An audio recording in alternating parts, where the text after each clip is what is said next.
hubungan iman Kristen dengan moralitas dan karakter Kristiani dengan dosen pengampu Bapak Sukutan P. Simanulang, SPDK, MPDK.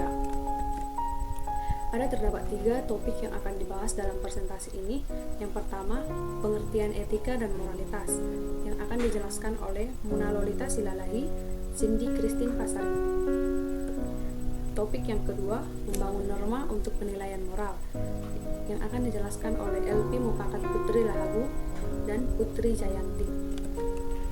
Topik yang ketiga, menggali dan membangun karakter Kristiani, yang dijelaskan oleh Laura Cynthia Celarita Boru Ginting, Romanti Andiani Sipahutar, Novitaria Indriani Simorangkir, Swesti Padang.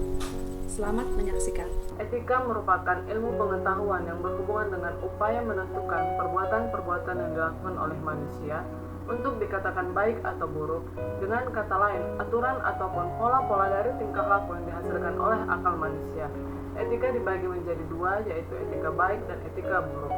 Contoh dari etika baik, berani mengakui kesalahan yang telah diperbuat dan meminta maaf kepada orang lain, tidak melanggar janji yang telah diucapkan kepada orang lain. Contoh dari etika buruk yaitu melanggar peraturan yang telah ditetapkan, berbicara kasar kepada orang lain di depan umum.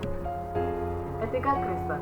Etika Kristen berasal dari bahasa Yunani, yaitu ethos, berarti kebiasaan atau adat. Adalah suatu cabang ilmu teologi yang membahas masalah tentang apa yang baik dari sudut pandang kekristenan. Dari sudut pandang hukum Taurat dan Injil, maka etika Kristen adalah segala sesuatu yang dikehendaki oleh Allah dan itulah yang baik. Berdasarkan ayat Alkitab, Kejadian 3 ayat 9 dan 21, ayat yang ke-9, tetapi Tuhan Allah memanggil manusia itu dan berfirman kepadanya, "Di manakah engkau?" Dan ke ayat ke-21, dan Tuhan Allah membuat pakaian dari kulit binatang untuk manusia dan untuk istrinya itu, lalu mengenakannya kepada mereka. Berdasarkan ayat Alkitab, Matius 5 ayat 39 sampai 41, ayat yang ke-39, tetapi aku berkata kepadamu, janganlah kamu melawan orang yang berbuat jahat kepadamu, melainkan siapapun yang menampar pipi kananmu, berilah juga kepadanya pipi kirimu. Ayat yang ke-40, dan kepada orang yang hendak mengadukan engkau karena mengingini bajumu, serahkanlah juga jubahmu. Ayat yang ke-41, dan siapapun yang memaksa engkau berjalan sejauh 1 mil, berjalanlah bersama dia sejauh 2 mil. Arti dari ayat Alkitab tersebut bahwa Tuhan Allah mengajarkan kita untuk tidak membalas perbuatan jahat, melainkan kita membalasnya dengan perbuatan baik. Kita selanjutnya masuk ke moralitas. Sebelum mengetahui apa itu moralitas, kita harus mengetahui apa itu moral. Moral adalah suatu pengetahuan atau wawasan yang menyangkut budi, pengerti manusia yang beradab. Kata moral berasal dari bahasa Latin yaitu mores, yang memiliki arti adat kebiasaan atau cara hidup. Kemudian moralitas adalah suatu uraian pandangan dan ajaran tentang perbuatan serta kelakuan yang baik. Moral terdiri dari 2, yaitu moral murni dan moral terapan.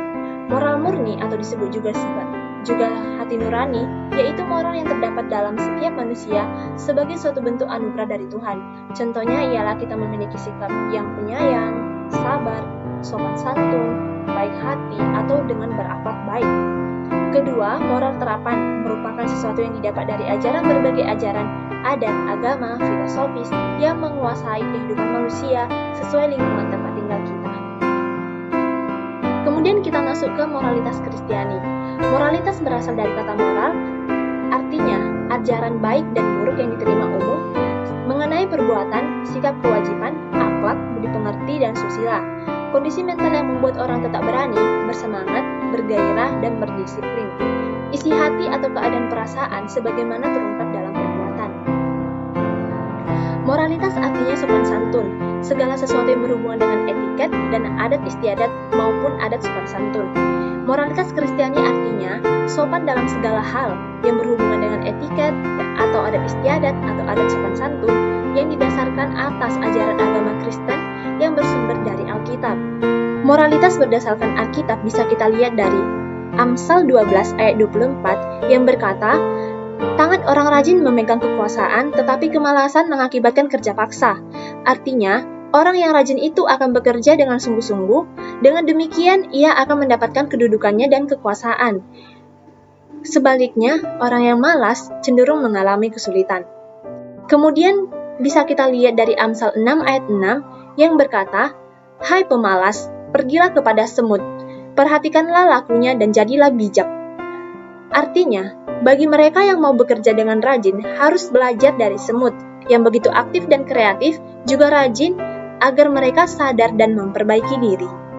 Bangun norma untuk penilaian moral. Norma merupakan hasil buatan manusia sebagai makhluk sosial.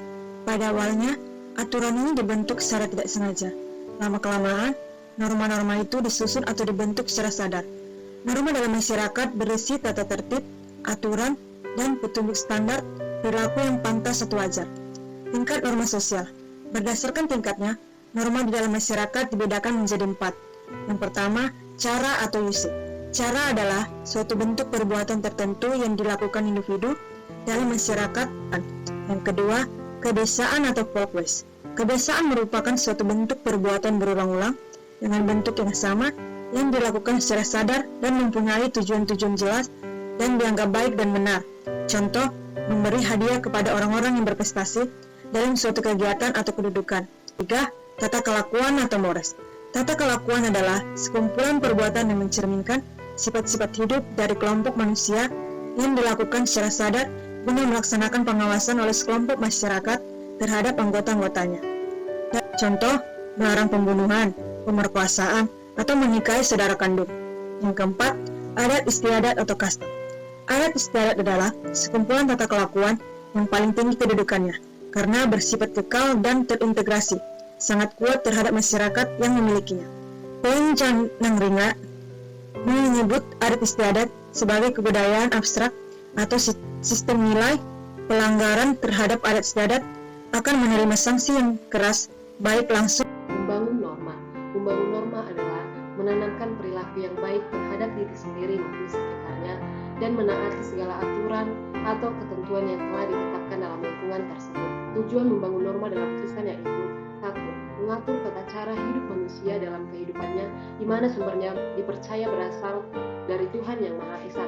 2. Mengatur tata cara hubungan antara manusia dengan manusia dan hubungan manusia dengan Allah maupun Tuhan. Yang ketiga, mengatur cara berperilaku setiap orang di lingkungan sosial sehingga mencegah hal-hal yang buruk terjadi. Penilaian moral. Penilaian moral disebut sebagai etika Kristen yang mengontrol, mengoreksi, serta mengarahkan perbuatan umat Kristen secara praktis dan nyata dalam kehidupan sehari-hari. Seperti tertulis di Mazmur 107 ayat 1. Beginilah firman Tuhan, bersyukurlah kepada Tuhan sebab Ia baik, bahwasannya untuk selama-lamanya kasih setianya. Yang artinya, kita diharapkan untuk selalu bersyukur dan berterima kasih kepada Tuhan, karena Tuhan masih memberkati kita dan memberikan napas kehidupan kita hingga saat ini. Penilaian moral dapat dinilai berdasarkan 1. Iman Kristen. Iman Kristen yaitu berbuat baik bukan hanya menguntungkan diri sendiri, melainkan memberikan energi baik terhadap siapapun yang ada di sekitarnya. Yang kedua, norma. Norma adalah hasil buatan manusia sebagai makhluk sosial, seperti kebebasan dan tugas, keadaan lingkungan hidup, dan tingkah laku moral. Pilihan dasar. Pilihan dasar yaitu arah hidup dalam pribadi manusia, seperti membantu manusia dalam proses mempertimbangkan moral. Yang keempat, hati nurani. Hati nurani yaitu keputusan manusia yang menyangkut hubungannya dengan Tuhan. Yang kelima, hukum. Hukum yaitu sanksi jika kita sudah berbuat salah atau melanggar suatu aturan. Keenam, dosa. Dosa ialah bentuk pemberontakan akan membuat Allah. Membangun dan menggali karakter Kristiani. Pembentukan karakter adalah satu hal yang sangat penting dalam diri setiap generasi anak bangsa, khususnya generasi Kristiani di tengah perubahan besar yang mencemaskan bagi kemajuan sejarah manusia, gereja, kekristenan, bangsa-bangsa di dunia, dan bangsa Indonesia saat ini. Karakter atau watak dasar adalah sifat kejiwaan atau sikap batin yang mempengaruhi dan menandai segenap pikiran dan perilaku manusia. Ada karakter yang baik atau positif, tetapi ada pula karakter yang kurang baik atau negatif. Karakter Kristen berasal dari pekerjaan Kristus dalam kehidupan seseorang. Hanya Kristuslah yang dapat mengubah kehidupan manusia dan menjadikan ciptaan baru, sehingga kebiasaan-kebiasaan yang lama akan ditinggalkan dan sifat-sifat baru atau karakter Kristen akan bertumbuh. Oswald Sanders mengatakan, pertobatan biasanya tidak membuat orang menjadi pemimpin, walau tanpa pertobatan orang tidak dapat menjadi pemimpin. awal langkah dalam pertumbuhan karakter Kristen. Itu ada 4, yaitu yang pertama, karakter Kristen yang nyata dalam kepribadian, yang kedua, karakter Kristen yang nyata dalam hubungan dengan orang lain, yang ketiga, karakter Kristen yang nyata dalam hubungan rumah tangga dan lingkungan, dan yang keempat, karakter Kristen dalam hubungan dengan Allah dan pelayan. Seberapa pentingkah karakter itu? Karakter memegang peran penting dalam seluruh aspek hidup. Karakter sangat penting dan sangat menentukan. Saking pentingnya, John Maxwell berkata, jangan memperkerjakan siapapun yang tidak dapat membuktikan karakternya, dan jangan bekerja sama dengan siapapun yang tidak berkarakter. Ada 3 manfaat-manfaat memiliki karakter. 1. Karakter menjadikan kita pribadi yang berintegritas. Karakter dan integritas adalah 2 hal yang berkaitan erat, yang tidak mungkin dapat dipisahkan. Integritas jauh lebih dari sekedar tidak mengatakan kebohongan dan lebih dari mengatakan kebenaran. Integritas berarti jujur pada siapa saya sebenarnya. 2. Karakter menimbulkan dampak atau pengaruh besar. Kristen yang berkarakter akan memancarkan sinar atau cahaya kebenaran yang dapat menuntun orang lain kepada pertobatan dan iman kepada Yesus Kristus. Menyelamatkan orang bukan hanya dengan firman saja. Doa dan pujian sekalipun itu penting, karakter kita berbicara lebih kuat ketimbang perkataan kita. Yang ketiga, karakter membuat kita menjadi seorang saksi Kristus yang efektif. Poin yang ketiga merupakan koreksi yang tajam untuk para hamba-hamba Tuhan. Orang Kristen yang berkarakter Kristus akan mudah didengar ketika ia berbicara. Banyaknya nada sumbang dan tuduhan palsu terhadap kekristenan dikarenakan banyaknya saksi-saksi Kristus yang berkarakter buruk. Kerap kali Injil menghadapi resistensi atau penolakan disebabkan tingkah laku si pemberita Injil berlawanan dengan Injil itu sendiri, dan kebanyakan dalam pelayanan bukan Kristus yang ditolak, melainkan si pembawa berita itu sendiri. Mengapa kita harus membangun karakter? Pertama, yaitu membangun karakter adalah perintah Tuhan. Berdasarkan Roma 12 ayat 2 mengatakan, janganlah kamu menjadi serupa dengan dunia ini, tetapi berbuatlah pembaharuan budimu, sehingga kamu dapat membedakan manakah kehendak Allah, apa yang baik, yang berkenan kepada Allah, dan yang sempurna.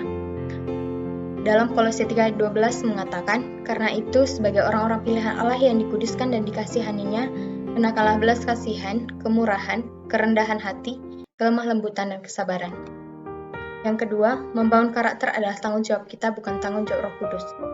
Berdasarkan Roma 12 ayat 2 mengatakan, janganlah kamu menjadi serupa dengan dunia ini, tetapi berbuatlah pembaharuan budimu, sehingga kamu dapat membedakan manakah kehendak Allah, apa yang baik, yang berkenan kepada Allah, dan yang sempurna. Matius 3 ayat 8 mengatakan, jadi hasilkanlah buah yang sesuai dengan pertobatan. Bagaimana karakter itu dibentuk? Karakter dapat dibentuk melalui beberapa hal. Yang pertama yaitu pikiran yang benar, hati yang benar. Maksudnya adalah pikiran dan hati yang selalu berpikir positif dan menghilangkan pikiran-pikiran negatif duniawi yang dapat merusak iman. Yang kedua, disiplin rohani. Maksudnya adalah suatu aktivitas atau latihan rohani yang bisa membantu memperoleh kekuatan rohani untuk menjalani hidup seperti yang telah dikehendaki Tuhan. Yang ketiga, komitmen. Komitmen adalah janji untuk terus maju dan bangkit dalam hal apapun dan selalu melibatkan Tuhan Yesus dalam kehidupan senang maupun sulit. Yang keempat, tekanan, kesulitan, penderitaan. Salah satu tempaan yang membentuk karakter adalah penderitaan atau pencobaan. Dapat dibaca dalam Yakobus 1 ayat 2-4 dan Roma 5 ayat 3-4. Yang kelima yaitu keputusan. Karakter dibangun di atas keputusan sehari-hari dalam kehidupan, baik keputusan kecil maupun keputusan besar akan membentuk karakter. Yang keenam yaitu keberanian. Keberanian adalah kemampuan untuk melakukan apa yang benar pada waktu keadaan kacau maupun sulit. Dapat dibaca dalam 2 Korintus 3 ayat 12 dan juga Filemon 6 ayat 19-20. Yang ketujuh, kematangan rohani.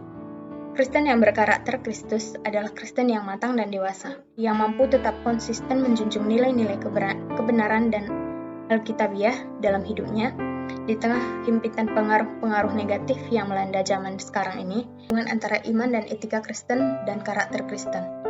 Iman Kristiani bila mana dipahami dengan betul, tidak hanya menyangkut kepercayaan dalam arti kognitif, sebagai pengakuan intelektual kita mengenai kebenaran dari yang kita percayai. Iman Kristiani juga mencakup pengertian mempercayakan diri kepada yang dipercayai dan membangun sikap dalam hubungan dan komitmen dengan yang dipercayai. Kesimpulan, hendaklah orang-orang Kristen dapat menunjukkan bahwa dia Kristen dengan iman, dapat memiliki moral dan etika yang baik pada sesama manusia terlebih kepada Tuhannya, seperti yang diajarkan di dalam Alkitab. Yang kedua, hendaklah orang-orang Kristen dapat memiliki karakter yang segambar dengan Allah. Bukan hanya rupa saja, tapi juga manusia bisa menjadi gambaran Tuhan di dunia yang mengasihi sesama manusia seperti yang telah dilakukan Tuhan kepada umat-Nya. Demikianlah hasil presentasi kami. Apabila ada kesalahan pengucapan, kami mohon maaf. Sekian dan terima kasih.